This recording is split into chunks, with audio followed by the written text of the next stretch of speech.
आदाब, मैं मोहम्मद आसिफ, आप देख रहे हैं बीपी न्यूज़।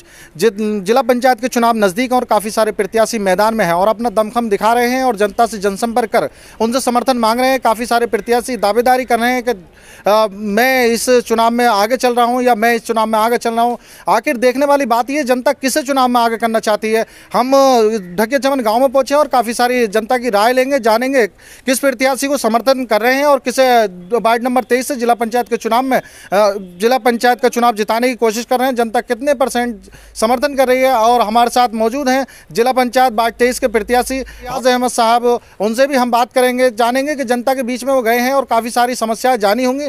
जनता ने उन्हें कितनी सारी समस्याओं से अवगत कराया, क्या क्या वार्ड 23 की समस्याएं हैं, किस किस का वो निस्तारण कराने का वादा कर रहे हैं और किस किस समस्याओं का जिला पंचायत अगर जीतते हैं तो वो समाधान कराने की कोशिश करेंगे। कौन से ऐसे विकास के कार्य हैं जो वार्ड 23 में नहीं हो पाए हैं, जो अब तक नहीं हो पाए हैं और उन्होंने जनता के बीच जाकर देखा होगा क्या क्या समस्याएं हैं और किन किन समस्याओं से वो रूबरू हुए होंगे। और देखने वाली बात ये होगी, अगर वो जनता उन्हें चुनती है, पसंद करती है, तो क्या वो इन विकास के मुद्दों पे जिनको लेकर वो चुनाव मैदान में है, क्या वो उन मुद्दों पर खरे उतर पाते हैं या नहीं उतर पाते हैं। काफ़ी सारे प्रत्याशी मैदान में तो होते हैं, वादे तो करते हैं, मगर बाद में जिला पंचायत या ग्राम प्रधान के चुनाव जीतने के बाद उन बातों से मुकर जाते हैं। ऐसे मुद्दों को लेकर हम पहुंचे हैं ढकिया चमन गाँव में। वार्ड 23 के जिला पंचायत प्रत्याशी हाजी रियाज अहमद साहब से हम करेंगे बात।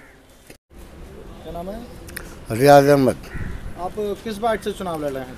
23 वार्ड से। अच्छा, जिस तरह आप चुनाव लड़ रहे हैं वार्ड 23 वार्ड से, तो काफ़ी सारे मुद्दे लेकर आप चुनाव मैदान में होंगे। जी जी। क्या क्या ऐसे मुद्दे हैं जिस आप चुनाव मैदान में हैं? मेन मुद्दे ये रोड और हॉस्पिटल और ये शिक्षा के मामले हैं। ये मैंने देखा कि शिक्षा के मामले में क्षेत्र में घूम के जहाँ प्राइमरी स्कूल या जूनियर हाई स्कूल हैं, लेकिन टीचरों की जो नफरी होनी चाहिए, इतने टीचर नहीं हैं। और दूसरा, जो रोड बने हुए हैं तो वो रोड सही हालत में नहीं है। उनकी जितनी मतलब क्षमता है कि उनकी लिमिट होती है रोड की 25 साल या 10 साल या 15 साल, वो बहुत कम चल पाते हैं और उससे पहले टूट जाते हैं। तो मेरा कहने का मतलब ये है कि रोड वगैरह सही होने चाहिए। शिक्षा के मामले में भी सुधार की ज़रूरत है। और हॉस्पिटल जितने हमारे गवर्नमेंट ने बनाए हैं तो वो हॉस्पिटलों में डॉक्टर नहीं है, मेडिकल दवाइयाँ नहीं है। तो इसका मतलब वो हॉस्पिटल नहीं है जहाँ डॉक्टर नहीं है और जब दवाई नहीं है। और तो सब बातों को देखते हुए मैं घूम रहा हूँ लगातार, और जो कमी है उनको टारगेट करना है मुझे। अल्लाह ने चाहा, अगर मुझे पब्लिक ने कामयाब बनाया, मुझे चुना, तो मेरा मेन मुद्दा ये होगा विकास की तरफ। और विकास में मेन विकास है शिक्षा, रोड और हॉस्पिटल। ये 3 मुद्दे जो हैं मेरे मेन जो है मुद्दे रहेंगे। अल्लाह ने चाहा तो अगर मैं जीता तो इस पे बढ़ चढ़ के काम करूँगा। अच्छा, ग्रामीण लोग जो हैं जो आप पर काफ़ी उम्मीदें लिए बैठे हैं। जी जी। जो गरीब लोग हैं वो आप पर काफ़ी उम्मीदें लेकर आपको लड़ रहे हैं। जी। यदि अगर आप कामयाब होते तो उन गरीब लोगों के लिए आप क्या सहायता करेंगे?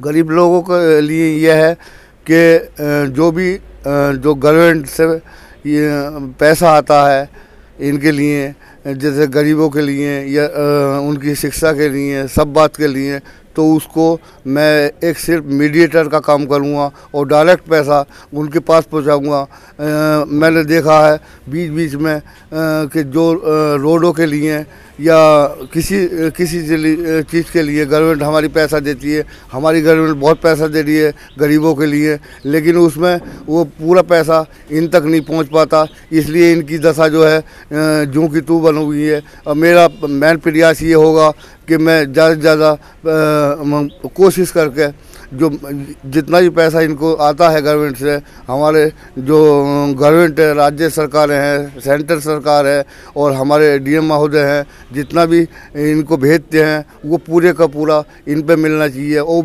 उस पैसे को पूरे का पूरा विकास पे खर्च होना चाहिए। अच्छा, जैसे अब जिला पंचायत से चुनाव मैदान में वार्ड 23 से, जी, तो आपको कौन सी समर्थित पार्टी से आप जिला पंचायत मैदान में?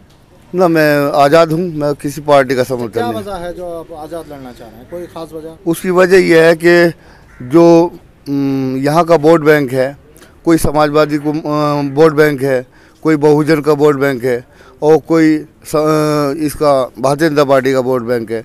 लेकिन जो मेरे ताल्लुकात हैं सभी लोगों से, सभी वर्ग के लोगों से, तो मुझे सभी का वोट चाहिए, इसलिए मैंने कोई पार्टी ज्वाइन नहीं की।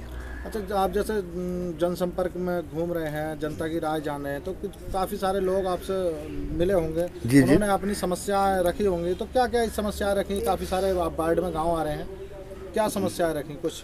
मेरी समस्या यही है कि जो मतलब रोडों की हालत, आप भी घूमे होंगे, क्षेत्र में घूम रहे हैं, रोडों की हालत बहुत खस्ता है और विकास का कोई ऐसा कोई काम नहीं हुआ जिस प्रकार से हमारी गवर्नमेंट का प्रयास है या हमारे सेंट्रल गवर्नमेंट का प्रयास है, उसके हिसाब से यहाँ विकास कुछ नहीं है। अच्छा, जनता कितने % जनता आपको समर्थन कर रही है, जैसा आपको जनसंपर्क के माध्यम से लगता है? तो मुझे ऐसा लगा कि ज़्यादा से ज़्यादा पब्लिक मेरे साथ जुड़ी है और मुझे पूरी अल्लाह की जात से उम्मीद है कि इंशाल्लाह मैं कामयाब होऊंगा।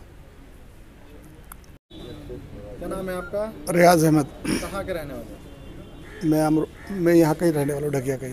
अच्छा, जैसे काफ़ी सारे प्रत्याशी मैदान में हैं, 22-23 से, और चुनाव प्रचार में लगे हुए हैं, आपके पास भी काफ़ी सारे प्रत्याशी आए होंगे, आपको क्या लगता है कौन से प्रत्याशी को आप समर्थन कर रहे हैं?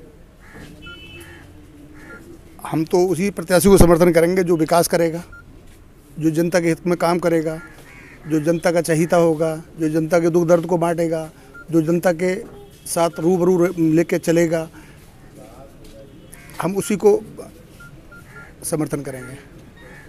तो आपकी नज़र में कोई ऐसे प्रत्याशी हैं जिनका नाम आप बताएंगे? बिल्कुल, क्यों नहीं है। क्या नाम है? रियाज अहमद। अच्छा, काफ़ी सारे विकास के मुद्दों पे चुनाव लड़ रहे होंगे, क्या क्या मुद्दे हैं इनके विकास के जो उन्होंने वादे किए होंगे जनता से? नहीं, विकास के मुद्दे तो सामने ही है, रोड है, एजुकेशन है, मेडिकल है और रोजगार है, बड़ी दुनिया परेशान है भाई।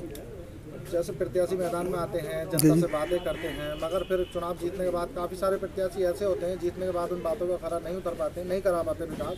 आपको क्या उम्मीद है? नहीं, हमारे प्रत्याशी 3 साल से यहाँ रूबरू पब्लिक के साथ हैं, वो अच्छी भली भांति जानते हैं, अच्छी तरह जानते हैं कि ये हमारे जो प्रत्याशी हैं वो किस तरह के हैं, किस तरह से साथ देते हैं पब्लिक का, किस तरह से काम करते हैं पब्लिक का।